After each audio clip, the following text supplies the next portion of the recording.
അന്യരായ സാദാത്തുക്കളെ, പണ്ഡിതന്മാരെ,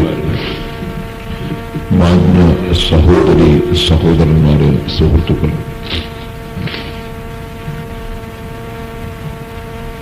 അർഹമുർ റഹീമീനായ റബ്ബ് സുബ്ഹാനഹു വ തആല സാധുക്കളായ നമ്മളെല്ലാവരെയും അവൻ പൊരുത്തപ്പെട്ട മുഅ്മിനീങ്ങളിൽ ഉൾപ്പെടുത്തി കാമിലായ ഈമാനോടുകൂടെ മരിപ്പിച്ച് സാലിഹീങ്ങളോടുകൂടി ഒരുമിച്ച് കൂട്ടുമാറാകട്ടെ. നമ്മിൽ നിന്ന് മരിച്ചുപോയ എല്ലാ മുഅ്മിനീങ്ങളുടെയും ഖബറുകൾ അല്ലാഹു സന്തോഷത്തിലാകട്ടെ. അവരെയും നമ്മയും അല്ലാഹു സ്വർഗത്തിൽ ഒരുമിച്ച് കൂട്ടുമാറാകട്ടെ.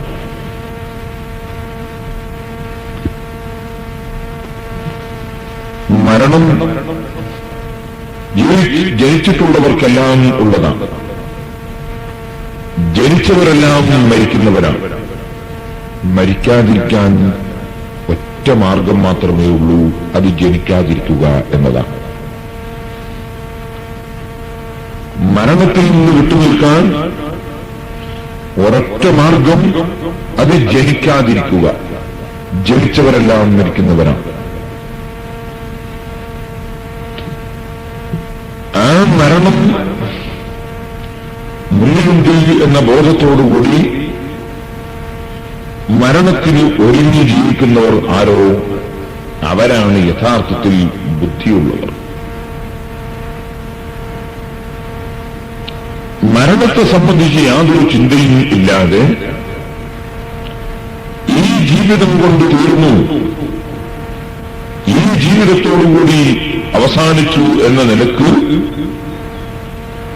യാതൊരു അതിർവരമ്പുകളും നോക്കാതെ ലക്കും ലഗാനമില്ലാതെ ജീവിക്കുന്നവർ അവരാണ് ലോകത്തിൽ ഏറ്റവും വിവരം കുറഞ്ഞവർ, ഏറ്റവും ചിന്തയില്ലാത്തവർ. മനുഷ്യൻ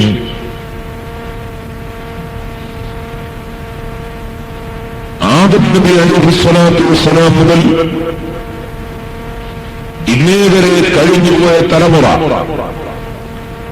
അവരെല്ലാം ജനിച്ചവരൊക്കെ മരിച്ചുപോയവരാണ്. എന്റെ വന്യരായ പിതാവ് എന്റെ ചെറുപ്പത്തിൽ എന്നെ വളർത്തി,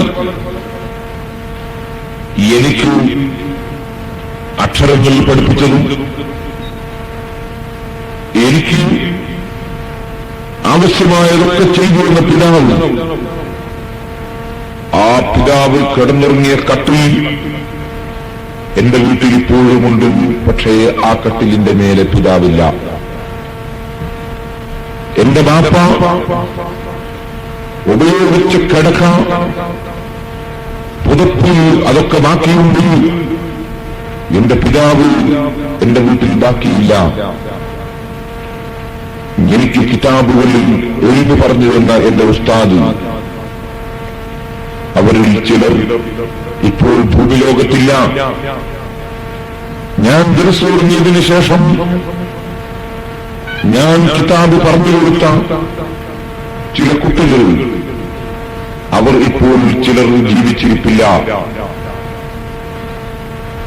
സാധുവായ ഞാൻ വാത് പറയാൻ വേണ്ടി ക്ഷണിച്ചുകൊണ്ടുവന്ന് ചില പണ്ഡിതന്മാർ, അവരിപ്പോൾ ഭൂമിലോകത്ത് ജീവിച്ചിരിപ്പില്ല. എന്നെ വാതിനു വേണ്ടി ക്ഷണിച്ചു കൂട്ടിക്കൊണ്ടുപോയവർ, ക്ഷണിച്ചവർ, അവരിൽ പലരും ഈ ലോകത്ത് ജീവിച്ചിരിപ്പില്ല. ഇതറിയിക്കുന്നത് എന്താണ്? ഇതറിയിക്കുന്നത് ഈ സാധുവായ ഞാനും ഇവിടെ എല്ലാ കാലവും ജീവിച്ചിരിക്കുന്നവൻ അല്ല.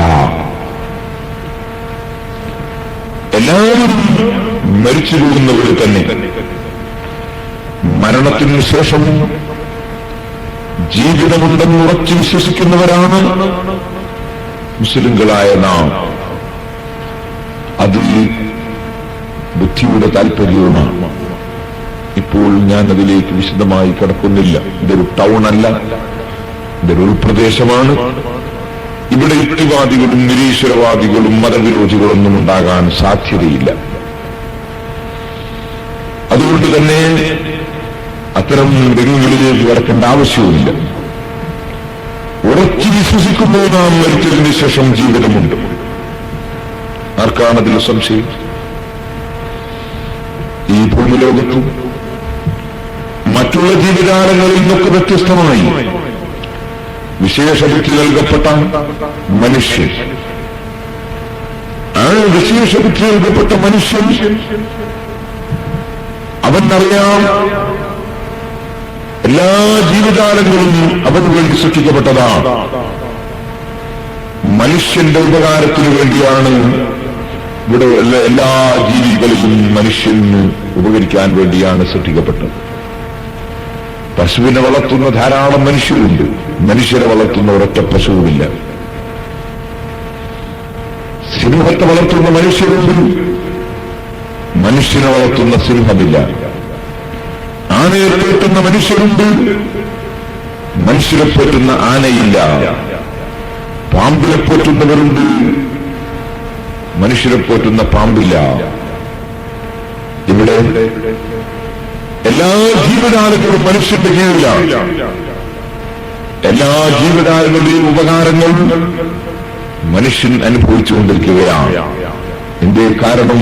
ഖലഖലക്കും മാ ഫിൽ അർദി ജമീഅ, ഈ ഭൂമിയിലുള്ളതെല്ലാം മനുഷ്യനായ നിങ്ങൾക്ക് വേണ്ടി സൃഷ്ടിച്ചിട്ടുള്ളതാണ്.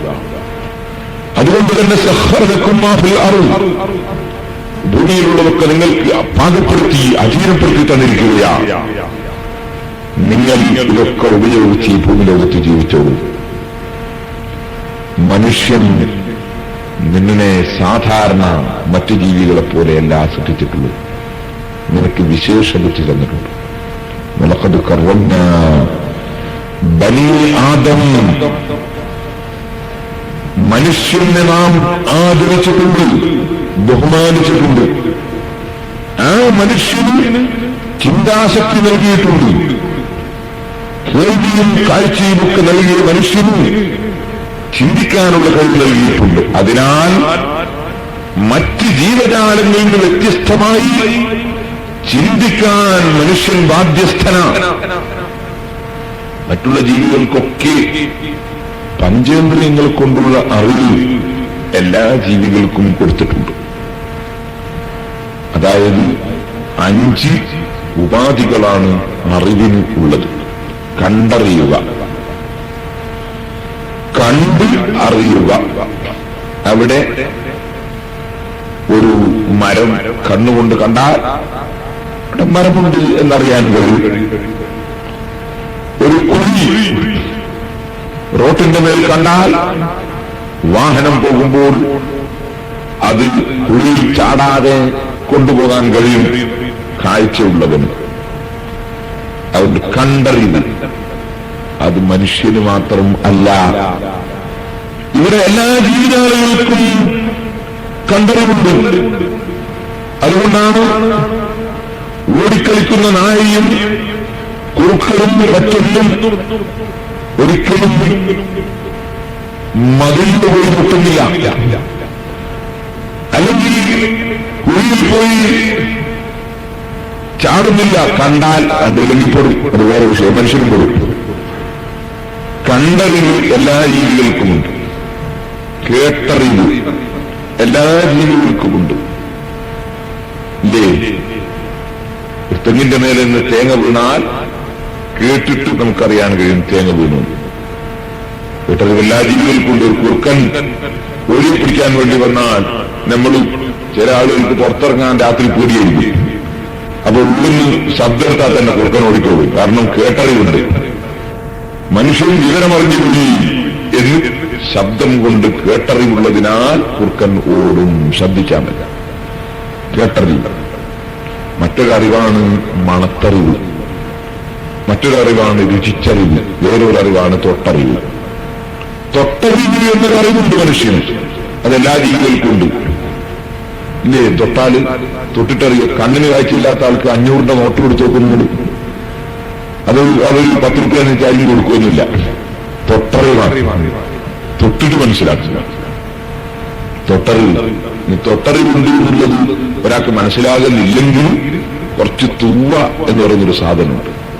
തൂവാന്നൊരു സസ്യം ഇവിടെ തന്നെ പറയാൻ കഴിയില്ല. അത് പറിച്ചിട്ട് നല്ല കൈമിൽ വെച്ചു കൊടുത്താൽ അപ്പൊ ശരിക്കും അറിഞ്ഞു തൊട്ടറിവുണ്ട്. മറ്റൊരറിവാണ് രുചിച്ചറിവ്. രുചിച്ചറിവ് നമ്മുടെ കറിക്ക് എരിവുണ്ടോ ഇല്ലേ കണ്ണുകൊണ്ട് നോക്കിയാൽ തിരിയൂല, കാതിങ്ങനെ വെച്ചു കൊടുത്താൽ മനസ്സിലാവില്ല. പിന്നെ അത് രുചിച്ചു നോക്കിയാൽ അറിയാൻ കഴിയും. രുചിച്ചറിവ്. മറ്റൊരു അറിവാണ് മണത്തറിവ്. നിങ്ങൾ കണ്ടില്ലേ, അരിക്കച്ചവടം നടക്കുന്ന കടയിൽ കയറി അരി വാങ്ങുന്നതും കുറച്ച് അരി ചാക്കിൽ നിന്ന് കുത്തിയെടുത്ത് മണത്തു നോക്കും.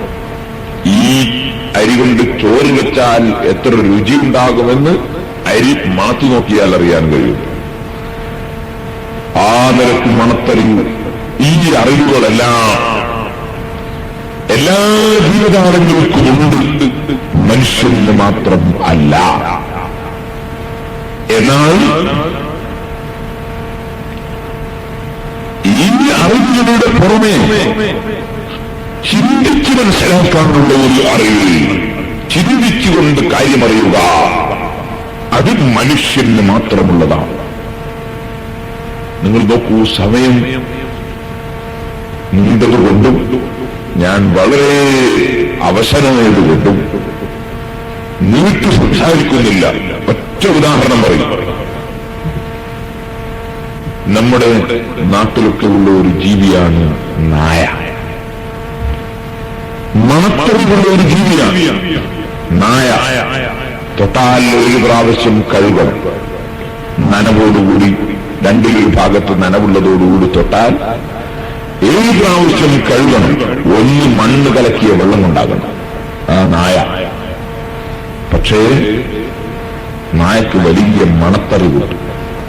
അല്ലാഹുവിന്റെ സഹായം ഈ ഭൂമിലോകത്ത് ലഭിക്കാൻ, പാരത്രിക ലോകത്ത് ലഭിക്കാൻ, അല്ലാഹുവിന്റെ സഹായം ലഭിക്കാൻ അല്ലാഹു ചില കാരണങ്ങൾ വെച്ചിട്ടുണ്ട്. ആ കാരണങ്ങളുമായി ബന്ധപ്പെടുക എന്നത് അല്ലാഹുവിന്റെ നിർദ്ദേശമാണ്. രോഗം മാറ്റുന്നവൻ അല്ലാഹുവാണ്. പക്ഷേ മരുന്നിന്റെ സഹായം തേടുക, മന്ത്രത്തിന്റെ സഹായം തേടുക, പിഞ്ഞാണവെഴുത്തിന്റെ സഹായം തേടുക, ഡോക്ടറുടെ സഹായം തേടുക, അതൊക്കെ രോഗം മാറാനുള്ള കാരണങ്ങളാണ്. രോഗം മാറ്റുന്നവൻ അല്ലാഹുവാണ്. കാരണങ്ങളുമായി ബന്ധപ്പെടുക എന്നത് മനുഷ്യന് ആവശ്യമാണ്. പക്ഷേ കാരണങ്ങളുമായി ബന്ധപ്പെടുമ്പോൾ അനുവദിക്കപ്പെട്ട കാരണങ്ങളുമായി മാത്രമേ ബന്ധപ്പെടാൻ പാടുള്ളൂ. അനുവദിക്കാത്തത് പാടില്ല. ഏതുപോലെ ദാഹം തീർക്കുന്നവൻ അല്ലാഹുവാണ്. മരണം എനിക്ക് ഓർമ്മയുണ്ട്, ലാസ്റ്റ് പറയും, എന്നെ മുമ്പ് ചിലതെല്ലാം ചെയ്യേണ്ടത്. നിങ്ങൾ നോക്കൂ, മനുഷ്യൻ ചിന്തിക്കണം. രോഗം മാറ്റുന്നവൻ അല്ലാഹുവാണ്. വിശപ്പടക്കുന്നവൻ അല്ലാഹുവാണ്. രോഗം മാറാൻ കാരണമാണ് മരുന്ന്. വിശപ്പടങ്ങാൻ കാരണമാണ് ഭക്ഷണം. ദാഹം തീർക്കുന്നവൻ അല്ലാഹുവാണ്. അതിന് കാരണമാണ് വെള്ളം. വെള്ളത്തിന്റെ സഹായം തേടുന്നതിൽ, മരുന്നിന്റെ സഹായം തേടുന്നതിൽ, ഭക്ഷണത്തിന്റെ സഹായം തേടുന്നതിൽ അല്ലാഹുവിന്റെ സഹായം എന്ന നിലക്ക് ആണ്. അല്ലാഹുവിന്റെ സഹായം കിട്ടാനാണ്. വെള്ളമുള്ളവനോട് വെള്ളം തേടും, മരുന്നുള്ളവനോട് മരുന്ന് തേടും, പണമുള്ളവനോട് പണം തേടും, അങ്ങനെ ഭക്ഷണമുള്ളവനോട് ഭക്ഷണം തേടും. വിശപ്പടക്കുന്നവൻ അല്ലാഹു, ദാഹം തീർക്കുന്നവൻ അല്ലാഹു, രോഗം മാറ്റുന്നവൻ അല്ലാഹു, ഞെരുക്കം തീർക്കുന്നവൻ അല്ലാഹു. പക്ഷേ അതിന്റെ കാരണം എന്ന നിലക്ക് ഓരോന്നും ലഭിക്കുന്നവരോട് ഓരോന്നും ആവശ്യപ്പെട്ടേക്കും. അത് അല്ലാഹു നിശ്ചയിച്ച കാരണങ്ങൾ എന്ന നിലക്കാണ്. പക്ഷേ അനുവദിച്ചത് മാത്രം. നിങ്ങൾ നോക്കൂ, കള്ളു കുടിച്ചാൽ ദാഹം തീരും. പക്ഷേ കള്ള് കയ്യിലുള്ളവരോട് കള്ളിനു വേണ്ടി സഹായം ചോദിച്ചുകൂടാ. ഒരു ഗ്ലാസ് കള്ളിന് വേണ്ടി ചോദിച്ചുകൂടെന്നല്ലാതെ വാങ്ങി കുടിച്ചുകൂടാ. നമ്മളെ കയ്യിൽ തന്നെ ഉണ്ടെങ്കിൽ കുടിച്ചുകൂടാ. എന്തുകൊണ്ട്? അത് അനുവദിച്ചിട്ടില്ല. അപ്പൊ കാരണങ്ങളുമായി ബന്ധപ്പെടുമ്പോൾ അനുവദിക്കപ്പെട്ട കാരണങ്ങളുമായി മാത്രമേ ബന്ധപ്പെടാൻ പാടുള്ളൂ. ഇത് നിയമമാണ്. നിങ്ങൾ നോക്കൂ, ചില ആളുകൾ തങ്ങളെ എന്റെ പീടിയിൽ ബർക്കത്തുണ്ടാകാൻ വേണ്ടി എന്തെങ്കിലും ഒരു ദിക്ർ എഴുതി തരണം എന്ന് പറഞ്ഞ് തങ്ങൾ അവരുടെ വന്ന് ദിക്ർ എഴുതി വാങ്ങി അവൻ പീടികയിൽ കൊണ്ടുപോയി ബർക്കത്തിന് വേണ്ടി തൂക്കിയാൽ അനുവദിച്ച കാരണമാണ്. അതേ മനുഷ്യൻ തന്നെ എന്റെ പീടിയെ കച്ചവടം ഉണ്ടാകാൻ വേണ്ടി ഒരു കണിശന്റെ അടുത്ത് പോയി, എനിക്കെന്തെങ്കിലും ഒരു സിഹർ ചെയ്തു തരണോ, അപ്പുറത്തെ കടയിലുള്ള കച്ചവടമൊക്കെ എന്റെ കടയിലാകാൻ വേണ്ടി എന്ന് പറഞ്ഞാൽ ഒരു പക്ഷേ അതും കാരണമാണ്. പക്ഷേ അത് കടുത്ത ഹറാമായ കാരണമാണ്. വിഷയം വേർതിരിച്ച് മനസ്സിലാക്കണം. എല്ലാ കാരണങ്ങളുമായും ബന്ധപ്പെട്ടുകൂടാ. അനുവദിച്ചതുമായി മാത്രമേ ബന്ധപ്പെടാൻ പാടുള്ളൂ. ഇത് മുസ്ലിമീങ്ങളുടെ ശ്രദ്ധയിൽ വേണം. ഞാനിപ്പോ പ്രസംഗിച്ച സ്ഥലത്ത് പറഞ്ഞിട്ടുണ്ട്, നമ്മൾ ഈ ഇന്ത്യ രാജ്യത്ത് ഇസ്ലാം മതം പ്രചരിപ്പിക്കാൻ വേണ്ടി വന്ന മാലിക് ഇബ്നു ദീനാർ റളിയല്ലാഹു അൻഹു, മാലിക് ഇബ്നു ഹബീബ് റളിയല്ലാഹു അൻഹു, ശർഫ് ഇബ്നു മാലിക് റളിയല്ലാഹു അൻഹു പോലത്തെ മഹാന്മാർ ഇന്ത്യ രാജ്യത്ത് വന്നപ്പോൾ ഈ രാജ്യത്ത് പള്ളി നിർമ്മിക്കാനുള്ള സൗകര്യം ചെയ്തു കൊടുത്തത്, അവരെ സഹായിച്ചത് ഈ രാജ്യത്തെ ഹിന്ദുക്കളാണ്. ഈ നാട്ടിലെ മറ്റു മതക്കാരാണ് ഇസ്ലാമിന്റെ പ്രവർത്തനത്തിലൂടെ എല്ലാ സൗകര്യവും ചെയ്തു കൊടുത്തത്. പള്ളി നിർമ്മിക്കാനുള്ള സഹായം വരെ ചെയ്തു കൊടുത്തത് ഇവിടെയുള്ള ഹിന്ദുക്കളാണ്. അവർ മുസ്ലിമീങ്ങളെ ബഹുമാനിച്ചു, ആദരിച്ചു. അവർ മുസ്ലിങ്ങളുടെ ശത്രുക്കളായില്ല, അവർ സഹായം ചെയ്തു കൊടുത്തു. ചരിത്രമാണ്. ആ ചരിത്രം നിഷേധിക്കാൻ കഴിയില്ല. എന്നാൽ നിങ്ങൾ ഓർക്കണം, ഞാനിത് പറഞ്ഞു വരുന്നത്, ആ ഹിന്ദുക്കൾക്ക് അവരുടേതായ മതമുണ്ട്. മുസ്ലിങ്ങളായ നമുക്ക് ഇസ്ലാം നമ്മുടെ മതമുണ്ട്. ക്രിസ്ത്യാനികൾക്ക് ക്രിസ്തു മതമുണ്ട്. ഓരോരുത്തരും അവരവരുടെ മതമനുസരിച്ച് ജീവിക്കുമ്പോൾ പരസ്പരം ആക്രമിക്കാതെ, മർദ്ദിക്കാതെ, നിസ്സാരപ്പെടുത്താതെ, ചീത്ത പറയാതെ, തെറി പറയാതെ, പരസ്പരം അക്രമങ്ങൾ അഴിച്ചുവിടാതെ സൗഹാർദ്ദത്തോടെ ജീവിച്ചു വരും. അങ്ങനെയാണ് പൂർവ്വകാലത്ത് ജീവിച്ചത്. അങ്ങനെയാണ് ജീവിക്കേണ്ടത്. അതിനുവേണ്ടിയാണ് പ്രവർത്തിക്കേണ്ടത്. അങ്ങനെ വരുമ്പോൾ നിങ്ങൾ ഓർക്കുക, അവരവരുടെ മതമനുസരിച്ച് അവരവർ ജീവിക്കുന്നത് മറ്റൊരു മതത്തിനോടുള്ള എതിർപ്പല്ല, മറ്റൊരു മതത്തെ ശിക്ഷിക്കലല്ല. നമ്മുടെ മുൻഗാമികളായ സാലിഹ്യങ്ങൾ ഇവിടെ വന്നപ്പോ നല്ല ഭക്തന്മാർ കൃത്യമായി നിഷ്കരിക്കുന്നു, നോമ്പെടുക്കുന്നു, ഹജ്ജ് ചെയ്യുന്നു, ധർമ്മം ചെയ്യുന്നു, നല്ലത് പറയുന്നു, ദിക്ർ ചൊല്ലുന്നു, സ്വലാത്ത് ചൊല്ലുന്നു, ഖുർആൻ ഓതുന്നു. ഹിന്ദുമതത്തിലുള്ള ആളുകൾ നമ്മുടെ മുസ്ലിം നേതാക്കന്മാരെ കണ്ടത് അങ്ങനെയാണ്. അവർ കളവ് പറയുന്നില്ല, വഞ്ചന നടത്തുന്നില്ല, അവർ അനാവശ്യം പറയുന്നില്ല, ഒരു മതക്കാരനെയും ആക്രമിക്കുന്നില്ല. അയൽവാസികളുമായി അവർ നല്ല ബന്ധത്തിലാണ്. കുടുംബക്കാരോട് വളരെ നല്ല പെരുമാറ്റമാണ്. വയസ്സന്മാരെ ബഹുമാനിക്കുകയാണ്, കുട്ടികളോട് കാരുണ്യം കാണിക്കുകയാണ്, പണ്ഡിതന്മാരെ ആദരിക്കുകയാണ്. അവർ സാധുക്കളെ സഹായിക്കുകയാണ്, സാധുക്കളുടെ കൂടെ ജീവിക്കുകയാണ്. അപ്പൊ ഞാൻ നിങ്ങളോട് പറയട്ടെ, സൗഹാർദ്ദം എന്ന് പറഞ്ഞാൽ മതത്തിനെതിരെ ചെയ്യുക എന്നല്ല. ഒരു ഉദാഹരണം പറയാം. ശബരിമലയിലേക്ക് പോകാൻ വേണ്ടി മാലയണിഞ്ഞ ഹിന്ദുമത സുഹൃത്തുക്കൾ, അവരങ്ങനെ മാലട്ട് കഴിഞ്ഞാൽ പിന്നെ മുസ്ലിം വീടുകളിൽ നിന്ന് അവർ ഭക്ഷണം കഴിക്കില്ല, മുസ്ലിംകളുടെ ഹോട്ടലിൽ നിന്നും ഭക്ഷണം കഴിക്കില്ല. എനിക്ക് എന്റെ പരിചയക്കാരായ എന്റെ സുഹൃത്തുക്കൾ ഒരുപാട് അയ്യപ്പ ഭക്തന്മാരുണ്ട്. സുഹൃത്തുക്കൾ എന്ന് പറഞ്ഞാൽ എന്റെ പള്ളിന്റെയും മദ്രസന്റെയും കോളേജിന്റെ ഒക്കെ പണിയെടുക്കുന്ന കോൺട്രാക്ടർമാര്, ജോലിക്കാര്, ഒരു ഒരുപാട് ആളുകളുണ്ട്. അവരൊക്കെ ജോലി എടുക്കുന്ന സമയത്ത് അവർ അസമയമാകുമ്പോ അവർ മാലയിടും, കറുത്ത് കൊടുക്കും, ജോലിക്ക് വരികയും ചെയ്യും. അതുവരെ നമ്മളെ സ്ഥലത്തുനിന്ന് ഭക്ഷണം കഴിക്കുന്നവർ അന്ന് പോലും കഴിക്കൂല. അവർ പിന്നെ ഹോട്ടലിൽ പോയി കഴിക്കും. അത് വർഗീയതയാണോ? അല്ല, അവരുടെ മതത്തിന്റെ നിയമമാണ്. അവര് അവരുടെ മതത്തിന്റെ നിയമം അനുസരിച്ച് അവർ പ്രവർത്തിക്കുകയാണ്. മുസ്ലിമുകളെ ഭക്ഷണം കഴിക്കരുത് നിയമം വന്നാൽ കഴിക്കൂല. അതവരുടെ നിയമമാണ്.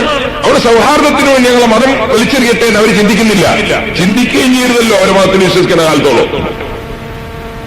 അവർ അവരുടെ മതാചാരം അനുസരിച്ച് അവരുടെ മതത്തിൽപ്പെട്ടവരുടെ ഭക്ഷണം മാത്രമേ കഴിക്കുള്ളൂ. അവർ രാവിലെ സുബഹിന്റെ മുമ്പ് എഴുന്നേൽക്കും, കുളത്തിൽ പോയിട്ട് നന്നായി കുളിച്ചിട്ട് തോർത്തുകൊണ്ട് വലിയിട്ട് ഭജനമടത്തിൽ പോയി ഭജനം ചെല്ലുകയാണ്. ഞാൻ ചോദിക്കുന്ന മുസ്ലിമീങ്ങളെ, മുസ്ലിം ചെറുപ്പക്കാരെ, നിങ്ങൾ മരണത്തിലൊക്കെ വിശ്വസ്തവരാ. സുബഹിന്റെ സമയത്ത് എഴുന്നേൽക്കാനുണ്ടോ നിങ്ങൾ? സുബഹിന്റെ സമയത്ത് എഴുന്നേറ്റ് 2 റക്അത്ത് നിസ്കരിക്കാനുണ്ടോ നിങ്ങൾ? ഞാൻ ചോദിക്കട്ടെ മുസ്ലിം സഹോദരിമാരെ, സഹോദരന്മാരെ, നമ്മുടെ മതത്തിന്റെ നിയമമാണ്, നമ്മുടെ മതത്തിന്റെ ഒരു നിയമമാണ്. നമ്മൾ നൂല് മന്ത്രിപ്പിക്കുകയാണെങ്കിൽ അത് മുസ്ലിം പണ്ഡിതന്മാരെ കൊണ്ടായിരിക്കണം. മറ്റൊരാളുടെ മന്ത്രിച്ച് ജപിച്ച നൂല് നമുക്ക് കിട്ടിക്കൂടാ. നമ്മുടെ മതത്തിന്റെ നിയമമാണ്. വേറെ ഒരാളോട് ഉറുക്ക് വാങ്ങിച്ചുകൂടാ. നമ്മുടെ മതത്തിന്റെ നിയമമാണ്. ദേവാലയങ്ങളിൽ ഉത്സവത്തിന് വിളിക്കൂടാ, ദേവാലയങ്ങളിൽ നേർച്ചയ്ക്ക് വിളിക്കൂടാ, ചർച്ചിലേക്ക് നേർച്ച കൊടുത്തുകൂടാ. ഒരുപക്ഷേ ആ ചർച്ചിൽ നേർച്ച ചെയ്തിട്ട് രോഗം മാറി എന്നാരെങ്കിലും പറയുന്നുണ്ടാകാം. ഒരുപക്ഷേ ആരിശേപ്പാല് നേർച്ച വെച്ചതുകൊണ്ട് എന്റെ കാര്യം നേടിയെന്നിട്ടും പറയുന്നുണ്ടാകാം. പക്ഷേ നമ്മൾ മുസ്ലിമീങ്ങൾ, നമുക്ക് മതത്തിന്റെ ഒരു നിയമമില്ലേ? നമ്മൾ ദേവാലയത്തിലേക്ക് നേർച്ച ചെയ്താൽ, നമ്മൾ ആലിശേപ്പാല് നേർച്ച വെച്ചാൽ പിന്നെ നമ്മൾ മുസ്ലിമീങ്ങളാണോ? പിന്നെ നമ്മൾ മുസ്ലിം പള്ളിയിൽ പോകുന്നതിന് എന്താണ് അർത്ഥം?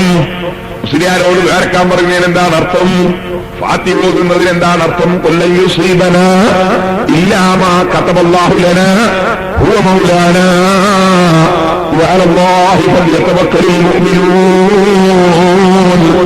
അല്ലാഹുവിന്റെ മേലുള്ള തവക്കുൽ വിട്ട് വേറെയുള്ള ആളുകൾ ആരാധിക്കുന്ന ദൈവങ്ങളെ പൂജിക്കാൻ മുസ്ലിമീങ്ങൾ ഇറങ്ങിയാൽ പിന്നെ ഇസ്ലാം മതമുണ്ടോ? قل يا أيها الكافرون لا أعبد ما تعبدون ولا أنتم عابدون ما أعبد ولا أنا عابد ما عبدتم ولا أنتم عابدون ما أعبد لكم دينكم ولي دين.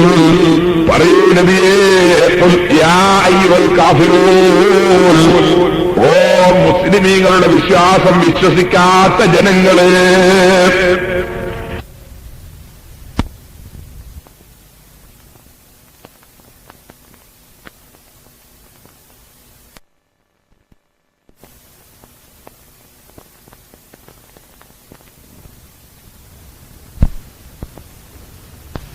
ഇസ്ലാമിന്റെ വിശ്വാസങ്ങൾ സ്വീകരിക്കാത്ത ജനങ്ങള്, ലാ അഅ്ബുദു മാ തഅ്ബുദൂന, നിങ്ങൾ പൂജിക്കുന്ന ദൈവങ്ങളെ ഞാൻ പൂജിക്കുകയില്ല, ആലിശേപ്പാനെ നേർച്ചവെക്കാൻ ഞാനില്ല.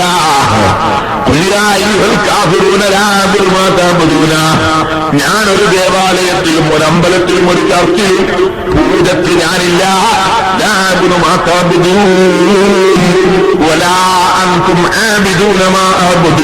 ഞാൻ ആരാധിക്കുന്ന അല്ലാഹുവിനെ നിങ്ങളും ആരാധിക്കുന്നില്ല. ولا أنتم عابدون ما أعبد ولا أنا عابد ما عبدتم ولا أنتم عابدون ما أعبد. ഞാൻ നിങ്ങൾ പൂജിക്കുന്ന ദൈവങ്ങളെ പൂജിക്കുന്നവനല്ല, നിങ്ങൾ ഞാൻ ആരാധിക്കുന്ന അല്ലാഹുവിനെ ആരാധിക്കുന്നവരുമല്ല. ലക്കും ദീനുക്കും വലിയ ദീൻ, നിങ്ങൾക്ക് നിങ്ങളുടെ മതം, എനിക്ക് എന്റെ മതം. ഇങ്ങനെയല്ലേ സൂറത്ത് പഠിപ്പിച്ചത്? പിന്നെ എങ്ങനെ മുസ്ലിമീങ്ങൾ മറ്റുള്ള ദൈവങ്ങളെ പൂജിക്കുന്നത്? എങ്ങനെ ദേവാലയത്തിൽ എങ്ങനെ ചർച്ച പോകുന്നത്? ചിലർ പറയുന്നേ നേരത്തൊക്കെ പലരും ഒക്കെ ചെയ്യാമോ? എന്നാ കള്ളുടിച്ചാലും ദാഹം തീരും. കള്ളുടിയോ? ആരാന്റെ കിണറ്റിലെ വെള്ളം അയാളെ സമ്മതമില്ലാതെ വാങ്ങി പിടിച്ചു പറിച്ചു കുടിച്ചാലും ദാഹം തീരും. വെള്ളത്തിന്റെ വെള്ളം പറിച്ച് പിടിച്ചു പറിച്ചു കുടിക്കാവോ? ഒരുത്തന്റെ പോലെ കയറി ചായ കൊണ്ടെത്തി ചായ വെച്ച് കാട്ടിച്ചു കുടിച്ചാൽ ദാഹം തീരും. അത് കാരണം ബന്ധപ്പെടാൻ പറ്റുമോ? അത് അനുവദിച്ചിട്ടില്ല. അന്യന്റേത് പൊരുത്തില്ലാതെ പറ്റൂല. അപ്പൊ എല്ലാ കാരണങ്ങളുമായി ബന്ധപ്പെട്ടുകൂടാ. കാരണങ്ങളുമായി ബന്ധപ്പെടുമ്പോ അനുവദിച്ചത് മാത്രമായിരിക്കണം. ഈ ബോധം മുസ്ലിമുകൾക്ക് വേണം. കാണുന്നൊക്കെ ഫലമുണ്ട് എന്നുള്ള നിലക്ക് ഓടിപ്പോകാൻ പാടില്ല. ഫലമുള്ളടുത്തൊക്കെ ഓടിപ്പോയിക്കോളും ആരും പറഞ്ഞില്ല. ഇവിടെ അനുവദിച്ചിട്ടുണ്ടോ ഇല്ലേ എന്ന് നോക്കണം. അതാ ഞാൻ പറഞ്ഞത്, തങ്ങളെ കൊണ്ട് ബർക്കത്തിന് വേണ്ടി ദിക്റെയ്യിച്ചോ, അനുവദിച്ചതാ. നേരെ മറിച്ച് കണ്ടോ നിങ്ങൾ ഇബ്നു മസ്ഊദ് റളിയല്ലാഹു തആല അൻഹു, ആ ഇബ്നു മസ്ഊദ് റളിയല്ലാഹു തആല നിങ്ങൾ വീട്ടിലേക്ക് വന്നപ്പോ സ്വന്തം ഭാര്യയുടെ കഴുത്തിൽ നൂല് ബന്ധിച്ച് ഇത് കാണുന്നു. ചോദിക്കുന്ന എവിടുന്നാണ് ഈ നൂല്? ഇത് ജൂതനായ യഹൂദിയായ ഒരു മനുഷ്യരുണ്ട്, ആ യഹൂദി മന്ത്രിച്ച നൂലാണ്. തലവേദനയാകുമ്പോൾ മന്ത്രിച്ചു കെട്ടലാണ്. ഇബ്നു മസ്ഊദ് റളിയല്ലാഹു അൻഹു ഈ നൂലിങ്ങട്ട് പിടിച്ചിട്ട് പൊട്ടിച്ചിട്ട് വലിച്ചിടോട് കൊടുത്ത് ഇബ്നു മസ്ഊദിന്റെ വീട്ടിലും ഇബ്നു മസ്ഊദിന്റെ കുടുംബത്തിന് ശിർക്കിന്റെ ആവശ്യമില്ല. ആ സമയത്ത് ഈ പെണ്ണ് കിട്ടില്ല. ഭാര്യ പറയുന്ന അങ്ങനെ പൊട്ടിച്ചാൽ പറ്റൂല, കാരണം അത് കെട്ടിയാലെന്റെ തലവേദന മാറാറുണ്ട്. ആ നൂല് യഹൂദി മന്ത്രിച്ച നൂല് കെട്ടിയാൽ തലവേദന സൂപ്പെടാറുണ്ട്. ഇബ്നു മസ്ഊദ് റളിയല്ലാഹു അൻഹു പറയുന്നത് ശരിയാണത്. നീ നിനക്ക് നൂല് മന്ത്രിച്ചിരുന്ന യഹൂദിയുണ്ടല്ലോ, ആ യഹൂദിയും ശൈത്താനും തമ്മിൽ സേവയുണ്ട്. ശൈത്താന്റെ സേവയുള്ളവർ ആ ശൈത്താനുമായി സേവയുണ്ട്. കുട്ടിച്ചാത്തന്റെ സേവയുള്ളവർ, ശൈത്താന്റെ സേവയുള്ളവർ ചില ആളുകളുണ്ട്. അത് ചില മാപ്പിളാരുണ്ട്, ചില മുസ്ലിമീങ്ങളുണ്ട്, ചില ഹിന്ദുക്കളുണ്ട്, ചില ക്രിസ്ത്യാനികളുണ്ട്. അങ്ങനത്തെ ഒരു സേവക്കാരുടെ അടുക്കലും നമുക്ക് സമീപിച്ചുകൂടാ. ഇരിക്കട്ടെ സഹോദരന്മാരെ, പറഞ്ഞു വന്നത് ഇബ്നു മസ്ഊദ് റളിയല്ലാഹു അൻഹു പറയുന്നു, ശൈത്താനുമായി ബന്ധമുള്ള ആളാണ് ആ യഹൂദി. ആ യഹൂദി നിനക്ക് തലവേദന ഉണ്ടാകുന്ന ശൈത്താൻ കുത്തിയിട്ടാണ്. അപ്പൊ ഈ യഹൂദിന്റെ അടുത്ത് പോയി നീ നൂല് ബന്ധിപ്പിച്ചാൽ ഈ ശൈത്താനുമായിട്ട് ബന്ധമുള്ള സേവയുള്ള സ്നേഹബന്ധമുള്ള ആളെ നൂലല്ലേ. അപ്പൊ എന്റെ സ്നേഹിതൻ നൂല് ബന്ധിച്ചു കൊടുത്ത സ്ഥിതിക്ക് തൽക്കാലത്തേക്ക് ഞാനൊന്നും ചെയ്യണ്ട. നിങ്ങൾ കൂട്ടുബന്ധം അങ്ങനെയാണല്ലോ. അങ്ങനെ മൂപ്പരെങ്കിലും തൽക്കാലം കൂട്ടു നിർത്തിയേക്കും. കുറെ കഴിഞ്ഞാൽ മൂപ്പർ പിന്നെയും തുടങ്ങും. കാരണം കൂട്ടുബന്ധ സമയം ഈ ജനത്തിന്റെ സുഖമില്ലാണ്ട് കൂല. അപ്പോ ഈ കുറെ കഴിയുമ്പോ നൂല് ബന്ധിപ്പിച്ച് കുറച്ച് കഴിയുമ്പോ പിന്നെയും ശേഷം കുത്തു കൊടുക്കും. അപ്പൊ നീ പിന്നെയും പോയി ബന്ധിപ്പിക്കൂ. ബന്ധിപ്പിച്ചുകൊണ്ട് വെച്ചാൽ കുറച്ചേത്തേക്ക് ഒരു മൂപ്പർ പിന്നെയും അടങ്ങും. അങ്ങനെ നിൽക്കുകയാണ്. അതുകൊണ്ട് നീ മുസ്ലിമീങ്ങൾ ദിക്റുകളിൽ മന്ത്രിച്ച ഖുർആനോദി മന്ത്രിച്ച അതുപോലെയുള്ള ബർക്കത്തുള്ള കാര്യങ്ങളെ കൊണ്ട് മന്ത്രിച്ചതല്ലാതെ മന്ത്രിച്ചു കെട്ടാൻ പാടില്ല എന്ന നിലയ്ക്ക് ഇബ്നു മസ്ഊദ് റളിയല്ലാഹു അൻഹു പറയുന്നത്. നീ അത് കെട്ടാൻ പാടില്ല, നീ മുസ്ലിമാണ്. നിനക്ക് ഞാൻ റസൂലുള്ള മന്ത്രിച്ച മന്ത്രം പഠിപ്പിച്ചു തരാം, അത് മന്ത്രിച്ചോ. اللهم أذهب البأس رب الناس اشف أنت الشافي لا شفاء إلا شفاؤك شفاء لا يغادر سقما. റസൂലുള്ളാഹിന്റെ മന്ത്രാണ്, അത് നീ മന്ത്രിച്ചോ. ജാഹിലികളൊക്കെ ഒരു മന്ത്രം തീരെ പറ്റൂലാന്നല്ല. പിന്നെ ഇവിടെ വഹാബി മോദിക്ക് അങ്ങനത്തെ ഒന്നുമില്ല. പഴയ ഒരു നാടാണ്. അല്ലാഹു അതേ നിനക്ക് എന്നെ നിലനിർത്തിയിട്ട് പാടാകണം. മന്ത്രം തീരെ പാടില്ല എന്നല്ല. അത് ദിക്റും സ്വലാത്തും ഖുർആനും അങ്ങനെ ബർക്കത്തുള്ള ബഹുമാനമുള്ളത് കൊണ്ട് മാത്രമേ മന്ത്രിക്കാൻ പറ്റുള്ളൂ. ഉദാഹരണത്തിന് നിങ്ങൾ നോക്കൂ, ഗുരുവായൂർ അമ്പലത്തിന് മുന്നിൽ തന്നെ ഗുരുവായൂർ അമ്പലത്തിന്റെ മുന്നിൽ തന്നെ പൂജക്ക് തങ്ങളും മുജാറിലും പോയിരുന്ന പിന്നെ അവർ അമ്പലം കൊണ്ടുള്ള കാര്യമുണ്ടോ? അവിടെ പൂജാരികളും മഹർഷികൾക്കാണ് അവിടെ വേണ്ടത്. നേരെ കുറച്ച് നമ്മളെ ജമാഅത്തിൽ കരുണാകരൻ ഹുത്തുബോധി എന്നിട്ട് AK ആന്റണി ഇമാമത്തിൽ നിന്നാൽ സുബ്ഹാനല്ലാഹ് നമ്മളെ ജുമാഅണ്ട് അവിടെ. അപ്പൊ അതൊക്കെ അവരെ മതം അവർക്ക്, നമ്മളെ മതം നമുക്ക്. അവരെ മതമനുസരിച്ച് അവർ ചെയ്തോട്ടെ, നമ്മളെ മതമനുസരിച്ച് നമുക്ക് ചെയ്യാം. സ്വാതന്ത്ര്യമുള്ള രാജ്യമാണ്. അവരുടെ ഇഷ്ടം പോലെ ചെയ്യാം. ഒരു മതം വേറൊരു മതത്തിൽ ലയിക്കലല്ല സൗഹാർദ്ദം. ഞാൻ പറഞ്ഞു മതസൗഹാർദ്ദം പറഞ്ഞ ആളുകൾക്ക് ചെയ്യാണ്ട് ഇപ്പൊ എന്തെല്ലോ ചെയ്യാണ്. ഹിന്ദുക്കളെ ദേവാലയത്തിൽ ഉത്സവത്തിനൊക്കെ മുസ്ലിമീങ്ങൾ പോവാ, നമ്മളെ പെരുന്നാൾക്ക് നിസ്കരിക്കാനുള്ള ഹിന്ദുക്കളും വരിക. അതാ സൗഹാർദ്ദം. അതിന്റെ ഒരു സൗഹാർദ്ദം രണ്ടു മതം പൊളിക്കലാണ്. മറിച്ച് അവരവരുടെ പൂജകളും അതൊക്കെ അവരത് അവർ നടത്തുക, നമ്മളെ വിഭാഗത്തും നമ്മളെ സ്വലാത്തിനൊക്കെ നമ്മൾ നടത്തുക. അതാണ് സൗഹാർദ്ദം. അങ്ങനെയാണ് മുമ്പ് കാലത്ത് നടന്നു വന്നിട്ടുള്ളത്. കേട്ടോ. അപ്പം ഹിന്ദുക്കളുടെ ദേവാലയത്തിൽ അവർ പൂജ നടത്തുമ്പോൾ നമ്മൾ കുഴിക്കാൻ പാടില്ല, നമ്മൾ കല്ലെറിയാൻ പാടില്ല, എതിർക്കാൻ പാടില്ല, ചീത്തറിയാൻ പാടില്ല, സ്വീപ്പാക്കാൻ പാടില്ല, നോക്കി ചിരിക്കാൻ പാടില്ല, അങ്ങനത്തെ ഒന്നും പാടില്ല. അതവർ നടത്തട്ടെ. അതേ സമയത്ത് നമ്മളൊക്കെ പൂജയിൽ പങ്കെടുക്കാനും പാടില്ല, ഉത്സവത്തിന് പോകാനും പാടില്ല, അവരെ യാതൊരു പരിപാടിയും നമ്മൾ പങ്കെടുക്കാൻ പാടില്ല. ക്രിസ്ത്യാനികൾ ദുഃഖ വെള്ളിയാഴ്ചയോടനുബന്ധിച്ച് വീടിന്റെ മുന്നിലും പരന്റെ മുന്നിലും ഒക്കെ ഇങ്ങനെ സ്റ്റാർ എഴുതിയിട്ടുണ്ടാവും. ആ സ്റ്റാർ അവർ കൂടിക്കോട്ടെ, നമ്മളാരും പോയിട്ട് തന്നെ ബ്ലേഡിട്ട് എത്തിക്കാനൊന്നും പാടില്ല. നമ്മളെ മതപരമായി തന്നെ പാടില്ല, അങ്ങനത്തെ അക്രമം ചെയ്യാൻ പാടില്ല. അതേ സമയത്ത് നമ്മളോട് തൂക്കാനും പാടില്ല. അതവരെ ജോസഫ് തൂക്കിയല്ലോ, ഞാനും തൂക്കട്ടെ എന്റെ പോലെന്റെ വണ്ടി ദുഃഖ വെള്ളിയാഴ്ച ഡിസംബർ ലാസ്റ്റിൽ മനസ്സിലാക്കിയിട്ട് നമ്മൾ തൂക്കിയാലോ, നമ്മൾ തൂക്കിയാൽ തങ്ങൾ ഇങ്ങനെ പോകുമ്പോ ഇങ്ങനെ സ്റ്റാർ തൂക്കിയാണ്ടല്ലോ, എന്നാ പിന്നെ ജോസഫിന്റെ കടിയായിരിക്കും, തങ്ങൾ കാര്യം വരാൻ പറ്റില്ല. മറ്റേ മുറിയാൾ കണ്ടാൽ കൊണ്ടില്ല, കാരണം ജോസഫ് അല്ലേ നമ്മൾ തരാൻ പറയാനാ എന്ന് മനസ്സിലാക്കൂലേ. അപ്പോ അവര് മറ്റൊരു മതത്തിന്റെ ആചാരങ്ങളൊന്നും നമ്മുടെ മതത്തിൽ വിശ്വസിക്കുന്നവർ സ്വീകരിക്കാൻ പാടില്ല. കാരണങ്ങൾ എന്ന നിലക്ക് പല സംഗതികളുമുണ്ട്. അനുവദിച്ച കാരണങ്ങളുമായി ബന്ധപ്പെടാം. അതിൽ പെട്ടതാണ് കേസുണ്ടായാൽ കേസ് തെളിയിക്കാൻ വേണ്ടി പോലീസുകാരെ സഹായത്തിന് വിളിക്കാം, ആരോഗ്യമില്ലാത്തവന് ആരോഗ്യമുള്ളവരെ സഹായത്തിന് വിളിക്കാം, സഹായത്തിന് തീരെ വിളിച്ചുകൂടാ, അങ്ങനെ ഒരു നിയമമൊന്നുമില്ല. അതിൽ സഹായം പല നിലക്കുണ്ട്. കറാമത്ത് വജീഅത്ത് മുഖേനയുള്ള സഹായം അമ്പിയാക്കളും ഔലിയാക്കളും നൽകും. അതുകൊണ്ട് അമ്പിയാക്കളോടും ഔലിയാക്കളോടും ആ നിലക്കും സഹായം ചോദിക്കാം. പക്ഷേ നായനാരെ വെച്ചിട്ട് കറാമത്തോട് സഹായിക്കുന്നു വിചാരിച്ച് സഹായം ചോദിക്കരുത്. കാരണം മൂപ്പർ വലിയല്ല. ഔലിയാക്കളെ വിളിച്ചിട്ട് സഹായം ചോദിക്കാം. നായനാരെ വിളിച്ച് ചോദിക്കുന്ന ഗവൺമെന്റ് തലത്തിലുള്ള സഹായത്തിന് വേണ്ടി അദ്ദേഹത്തോട് അപേക്ഷിക്കാം. കറാമത്തോണ്ട് സഹായിക്കും. നായനാര് കറാമത്തോണ്ട് വെള്ളം തരും വിചാരിച്ചിട്ട് വെള്ളമില്ലാത്ത നാട്ടുകാർക്ക് വെള്ളം ചോദിക്കാമോ? കറാമത്തിന് പേരെ സഹായിക്കുന്ന നിലക്ക് ചോദിച്ചുകൂടാ. അത് ചോദിക്കാം. ബദരികളോട് ചോദിക്കാം, ശേഖനോട് ചോദിക്കാം. താങ്കൾ മോദിയിലുമായി കപ്പലിൽ കയറിയിട്ട് ഓടിയാകുന്നോവർ തണ്ണീരോടും കൂടിയാലോകരിൽ തണ്ണീർ കേറോട് ചെടുന്നോവർ അപ്പോഴവരെല്ലാം തെടിക്കേറോട് തണ്ണി രാത്രിക്കോട് കടലിൽ നിന്ന് വെള്ളം തീർന്നോട്ട് മൊഹീദ്ദീൻ ശൈഖ് റളിയല്ലാഹു അൻഹുവിനോട് ശിഷ്യന്മാർ വന്ന് പറയുന്നു, വെള്ളം തീർന്നു പോയി ഞങ്ങൾക്ക് കറാമത്ത് കൊണ്ട് വെള്ളം കിട്ടണം. മൊഹീദ്ദീൻ ശൈഖ് റളിയല്ലാഹു അൻഹു പറയുന്നു, അത് ഞാൻ വേണമെന്നില്ല, എന്റെ ശിഷ്യനായ അഹ്മദുൽ കബീറിനോട് പറഞ്ഞോളൂ. അഹ്മദുൽ കബീർ റിഫായിന്റെ കപ്പലിന് മൂപ്പനോട് പറഞ്ഞോളൂ. അതൊക്കെ ചെറിയ കാര്യമാണ്, ചെറിയ കാര്യത്തിന് വലിയവർ ഇടപെടേണ്ടതില്ല. അല്ലേ? ഒരു വാഴപ്രകാരർത്ഥം വന്ന് ഈ കാന്തപുരസ്ഥാനോട് ഒരാൾ വേറെ ഒന്നേറ്റം വിളിച്ചത് വരും. ചിലപ്പോ അതിന് വലിയ ആളുകളോ ചെറിയ കുട്ടികൾ വരെ അഹമ്മദുൽ കബീർ റിഫായിയോട് പറഞ്ഞു. അങ്ങനെ അഹമ്മദുൽ കബീർ റിഫായി തങ്ങളോടതാണ് അപ്പോഴവരെല്ലാം പേടിക്കേണ്ടിറോടി ഉപ്പ് നീരിനൽ തണ്ണീരാക്കിക്കോടുത്തോറും കടലിൽ നിന്ന് ഉപ്പുവെള്ളം മുക്കിയിട്ട് അങ്ങ് കൊടുത്തു കൊണ്ടുപോയിക്കോളൂ. നോക്കുമ്പോൾ ശുദ്ധവെള്ളമായി പോയി.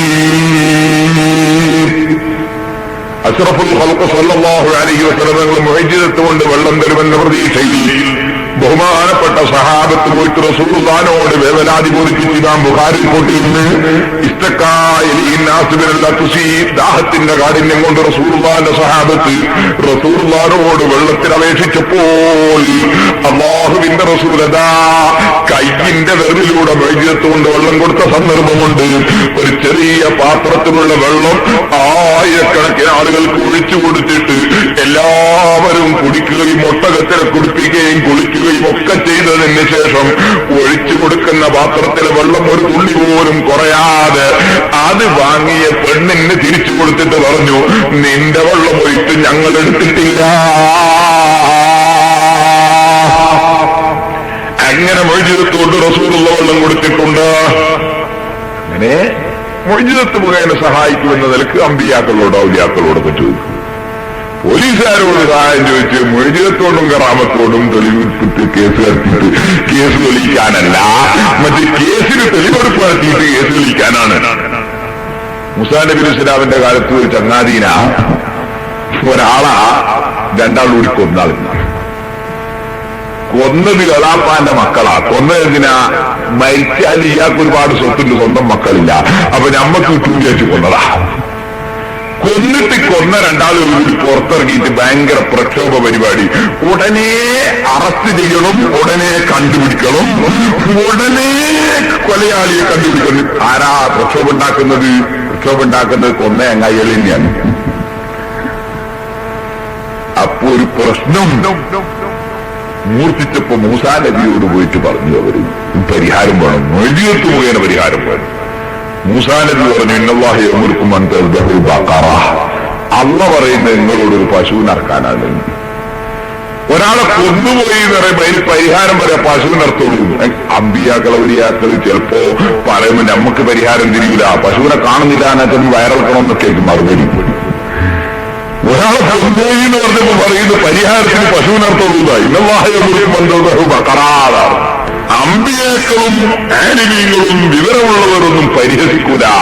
അതുകൊണ്ട് അപ്പരിപാടി നമുക്ക് ഉണ്ടാവില്ലല്ലോ. അഊദുബില്ലാഹി മിനൽ ജാഹിലീൻ. ഞാൻ ജാഹിലീങ്ങളിൽപ്പെടെ അല്ലാഹുവേ എന്നാണ് മൂസാ നബി.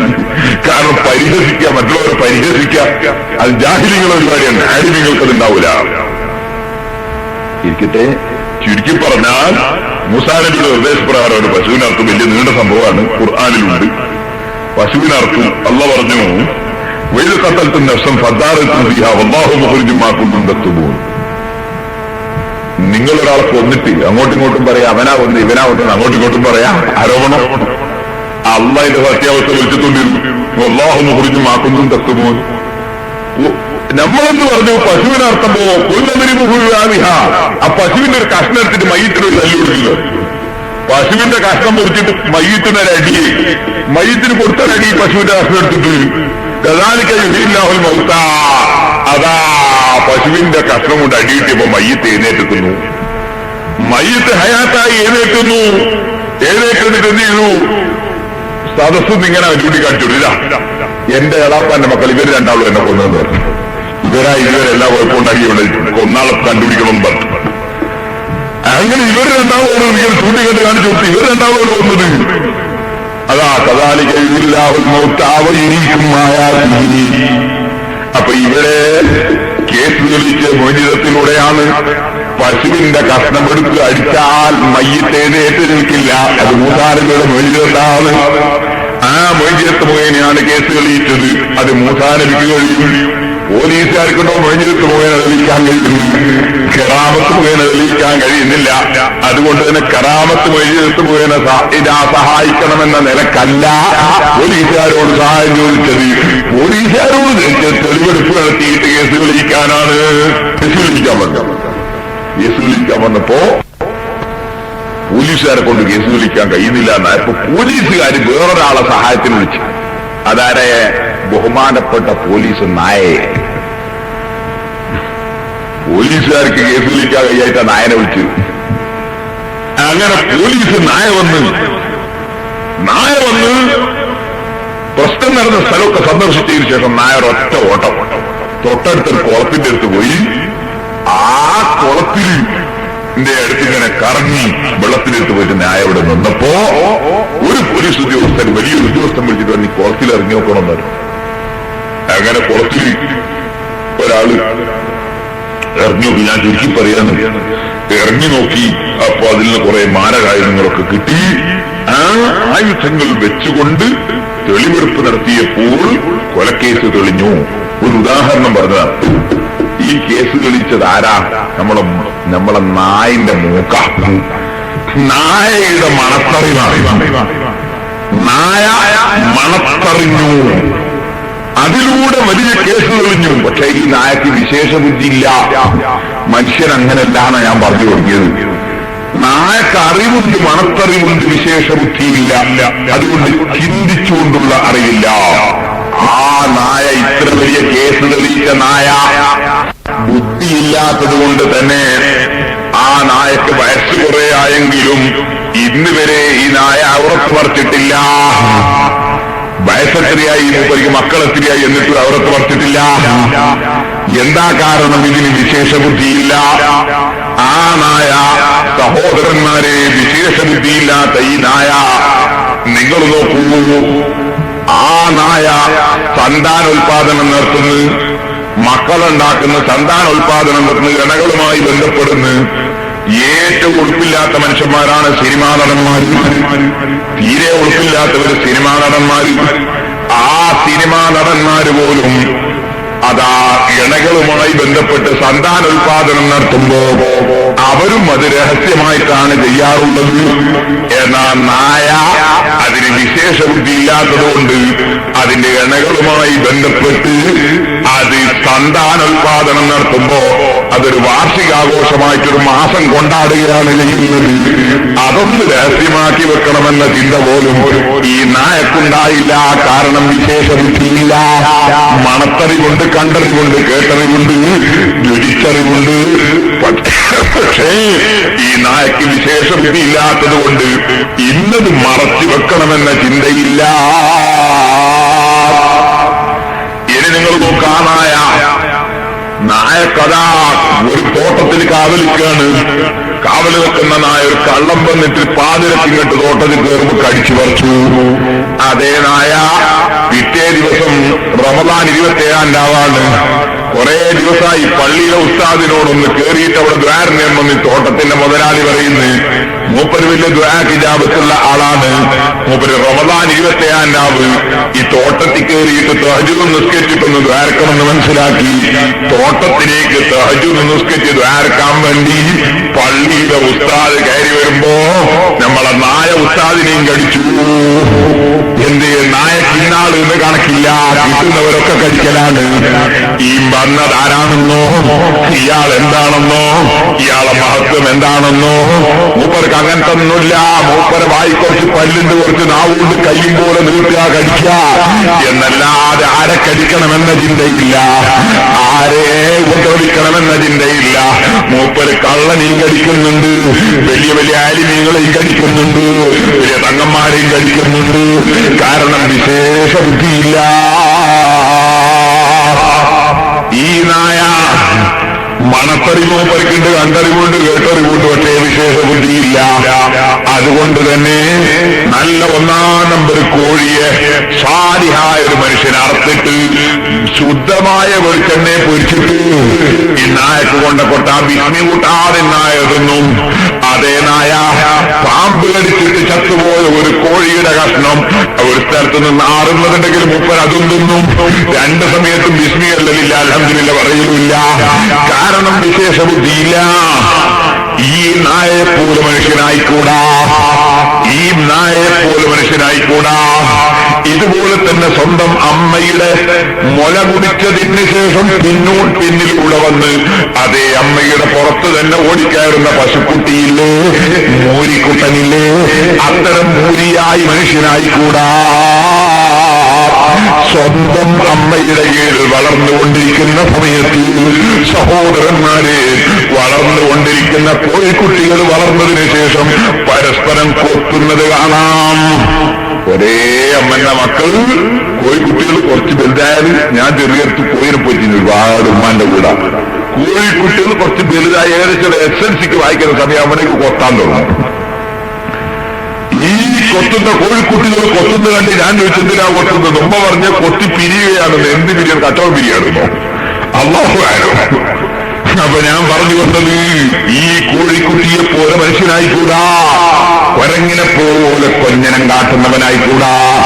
മനുഷ്യൻ വിശേഷ ബുദ്ധിയുള്ളവനാണ്. ആ വിശേഷ ബുദ്ധിയുള്ള മനുഷ്യൻ ഇവിടെ ചിന്തിച്ചാൽ അവനൊരു കാര്യമറിയാൻ കഴിയും. എന്താണത്? ഈ ഭൂമിലോകം നിലനിൽക്കുന്നതല്ല, ഭൂമിയിലുള്ള ഒന്നും നിലനിൽക്കുന്നതല്ല. എല്ലാം നാശത്തിലേക്ക്, എല്ലാം ദ്രവിച്ചു പോകുന്നതിലേക്ക്, എല്ലാം തീർന്നു പോകുന്നതിലേക്ക്. ഇതിന് ഒരിക്കലും നിലനിൽപ്പില്ല. നല്ല ഒന്നാം നമ്പർ മധുരനാരങ്ങ ഓറഞ്ച് വാങ്ങിക്കൊണ്ടുവന്നു. പക്ഷേ 5-10 ദിവസം കഴിയുമ്പോഴേക്ക് അത് കെട്ടുപോയി. നല്ല ഒന്നാം നമ്പർ പശുവിൻ പാല് കറന്നുകൊണ്ടുവന്നു. അത് കൊണ്ടുപോയി വെച്ച സ്ഥലത്തൊരു ദിവസം കഴിയുമ്പോഴേക്ക് അത് കേടുവന്നുപോയി. ഒന്നാം നമ്പർ ബിരിയാണി ഉണ്ടാക്കി വെച്ചു. അതാ ഒരു ദിവസം കഴിയുമ്പോഴേക്ക് അത് ചീത്തയായി പോയി. അതാ സഹോദരന്മാരെ, നല്ല ഒന്നാം നമ്പർ തെങ്ങിന്റെ 250-300 തേങ്ങ കിട്ടിയ തെങ്ങിന്റെ കുറെ ദിവസം കഴിയുമ്പോൾ അത് പീറ്റത്തെങ്ങായി പോയി. അത് മുറിഞ്ഞു വീണുപോയി, പൊരിഞ്ഞു വീണുപോയി, മറിഞ്ഞു വീണുപോയി. ഇനി എന്റെ ചെറുപ്പക്കാരെ, നിങ്ങളൊന്ന് ചിന്തിക്കൂ. ഇപ്പോൾ കണ്ണാടിയുടെ മുമ്പിൽ പോയി നിന്ന് ഒന്ന് നമ്മുടെ മുഖം മിനിക്കണമെന്ന നിലയ്ക്ക് ചെന്ന് നോക്കുമ്പോ ഒട്ടിച്ചുളിയാത്ത തുടിച്ചു നിൽക്കുന്ന മുഖമുണ്ട് നമുക്ക്, നല്ല ആരോഗ്യമുണ്ട് നമുക്ക്, നല്ല അതാന്തസ്സുണ്ട് നമുക്ക്. പക്ഷേ നിങ്ങളറിയോ, നമ്മുടെ നാട്ടിൽ കിഴവന്മാരായ വാർദ്ധക്യം ചെന്ന നമ്മുടെ കാരണവന്മാരില്ലേ, അവരുടെ മുഖവും മുമ്പിങ്ങനെ തന്നെയായിരുന്നു.